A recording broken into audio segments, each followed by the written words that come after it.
Oh, hey, didn't see you there. How's it going, guys? Let me just sit on down here for a second. Hey, welcome back. I'm Steve the Canadian, and this is my channel. And this is a show. Yeah.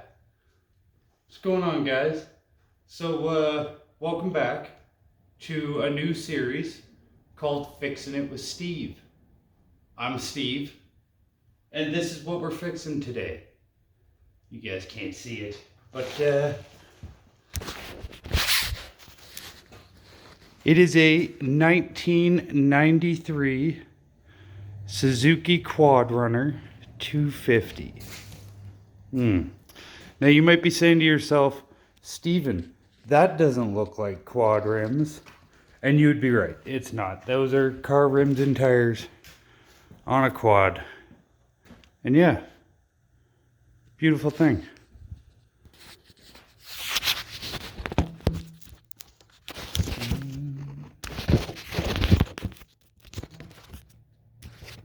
Yeah. So yeah, and in today's episode, we are going to be tearing it apart. Because I got big plans for this thing. Limited space, big plans.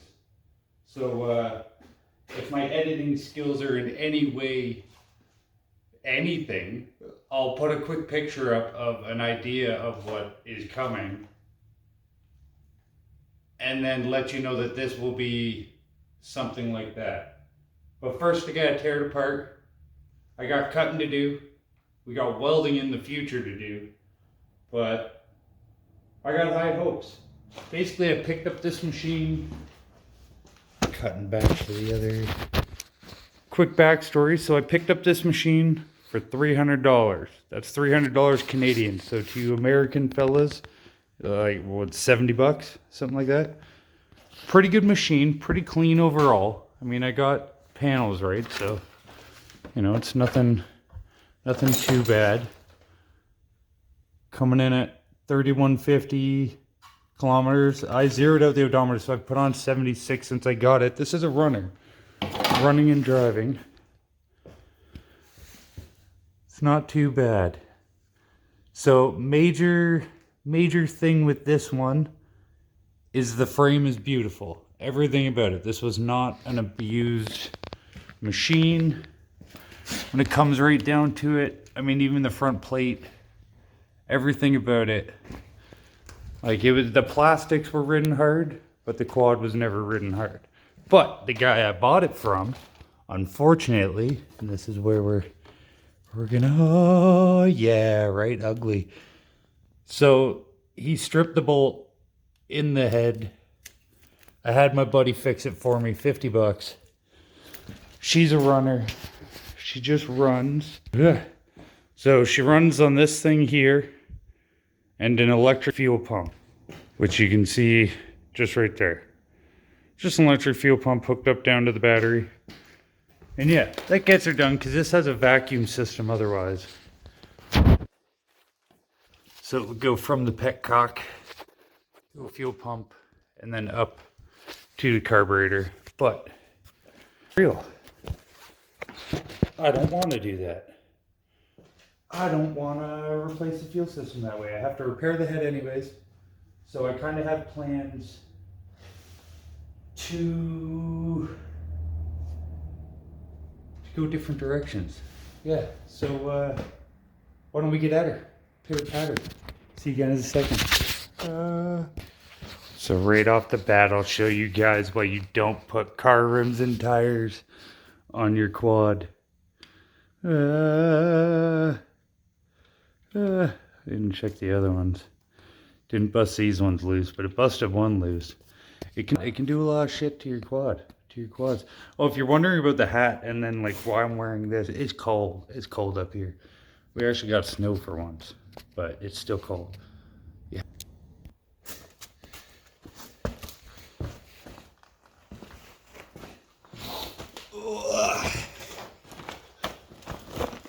What's up, guys?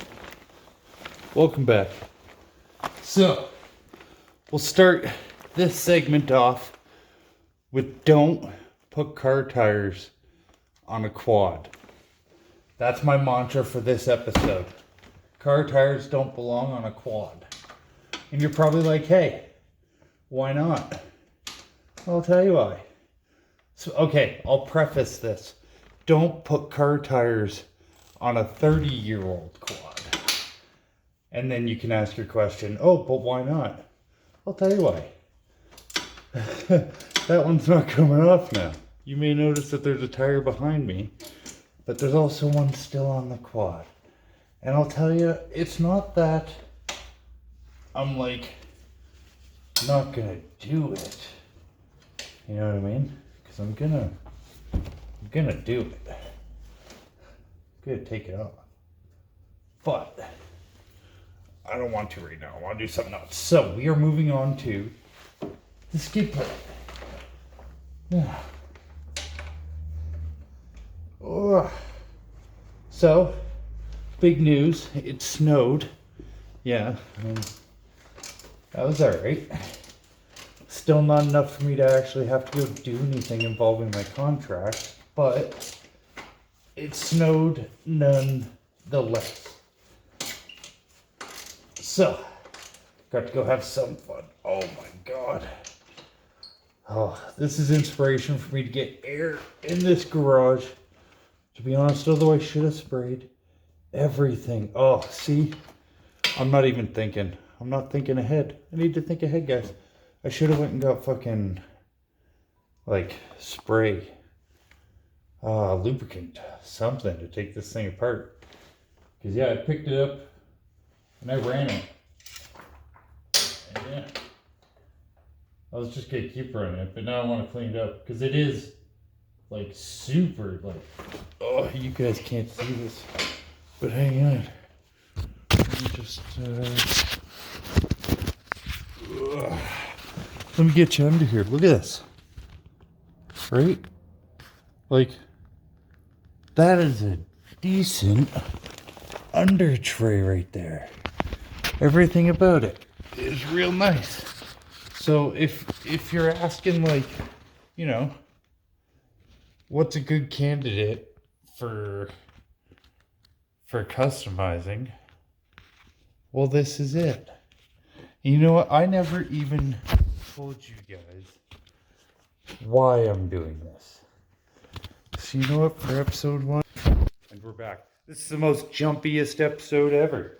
But yeah, quick rundown on what we're doing to this, since I would have already flashed that picture up on the page. So basically, this quad is one of few quads with independent rear suspension, as you can see here. So it's a swingy boy all on its own. Rare to find with a quad. You know what's impossible to find? A three-wheeler with an independent rear suspension. Now, and I'm talking like, you know, power sports three-wheelers, not like a trike for on-road use. But tripping over tires here. But yeah, so if you think about it, it could work. I've always wanted one. I've always wanted an independent rear suspension three-wheeler, but the science doesn't say it should work. So, because I've tried before, I've tried adding a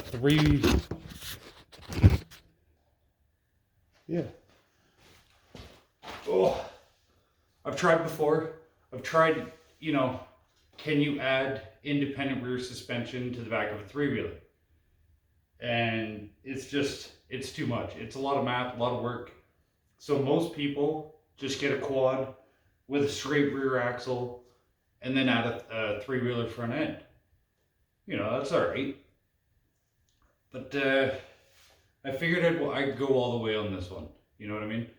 So the idea is, this quad being independent rear suspension, when I chop the front end off, it's going to be a three-wheeler. You know, well, the three-wheeler front end. But the back was made to be an independent rear suspension already. So when I chop the front off, it's not going to be all wobbly side to side. So then when I add the three-wheeler front end, it'll be at least more stable, I feel like, than if I were to, I guess, build that onto a three-wheeler. If you're not familiar with a Honda three-wheeler frame, most of them kind of like end behind the motor and then come up. And then you have a transaxle or just a straight bar in the back. But, so yeah, there's not a lot of points to attach. And you can weld, you can customize, but eventually you're just getting away from the actual machine and building a custom machine anyways. So I figured, well, why not find something with the suspension designed to do it and is a decent candidate, because let's be real, most of these are beat to shit. Like the rear plastics on this one is not nice. And new plastics for this machine are $540 Canadian plus $500 shipping. So $1,000. Could be worth it. Now, and it's hard to find a machine with good plastics. There's one about an hour and a half away from here, and they want about $1,500. I could probably talk them down to $1,000, and I would only be buying that machine for the rear plastics. When you're getting into 30-year-old machines like this, it's hard to find anything. Like original hardware, not happening. But some things you get lucky and you come across. But for this one, we're going totally custom from the front forward with the third wheel. I'm currently in talks with a guy about a very nice Honda front end because I want to make it right. So, like, I want to make it look good. So I want a nice front end to begin with. I don't want to have to source Honda parts while I'm trying to work on a Suzuki. The main plan, because I'm going to keep tearing it apart, basically get to the point where I can chop the frame, see what I'm working with. The motor does have to come out because that head has to be redone. I need a new cylinder on there, which I have to order from the States, which is also $160, but that's okay. That's pretty cheap actually, because I can find one. So if I can find one and it's that cheap, and I just got another message about more price, then that's pretty good, because I can get that bored out to 66 over and put a bigger new piston in there. We're not talking horsepower. This is a 250cc, so this is not going to be a drag bike. By the time I'm done, in my head, my vision, this will be a cool bike, but it's not going to be a drag bike. It'll certainly go up a straight hill with low gear, and it has reverse. It's one of the only quads that comes with low gear.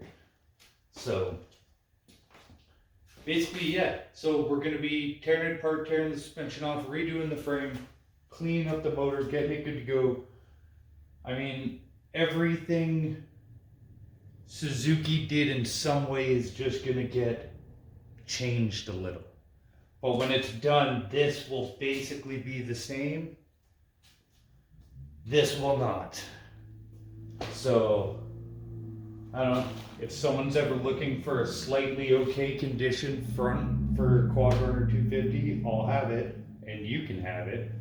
But yeah, basically this video is just going to be that. It's just an introduction to the series. I have terrible video skills, but they'll get better, and that's the point. So if you guys want, you can join me along on the ride. I'm going to try to make, not daily, but as often as I can, make videos on the progress in this thing.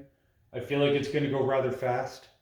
Definitely I'll be covering footage of me chopping the front end off on it, because not many people go that far. I've seen one other channel do a three-wheeler conversion, and they had a solid swing arm in the back, not independent rear suspension. And then one other attempted it, but they lied. It was a lie. So basically they had a three-wheeler that was converted to a four-wheeler, and they just cut it back off and made it a three-wheeler again. That's a lie. That's a lie. So as far as I know, there are no independent rear suspension three-wheelers out there, I guess, at all. And there could be a reason. I am tripping over tires. There could be a reason for it. Let's be real. Like, that could just be something that nobody should make. But I'm going to make it. So feel free to join along. Join me in this ride. I mean, it's me, so I guess I have to say it. Smash that like button, subscribe, all that jazz. And we'll see how this goes. I'm trying to get a work area here cleaned up. You know, it's just, I had to move a lot of stuff into a garage and now I want to do something with it. So, yeah. It's Sunday. It's like, I could just check the actual time. 4:13 p.m. And I hope you guys have had a good week and are ready to start your week. And I will talk to you later. Bye.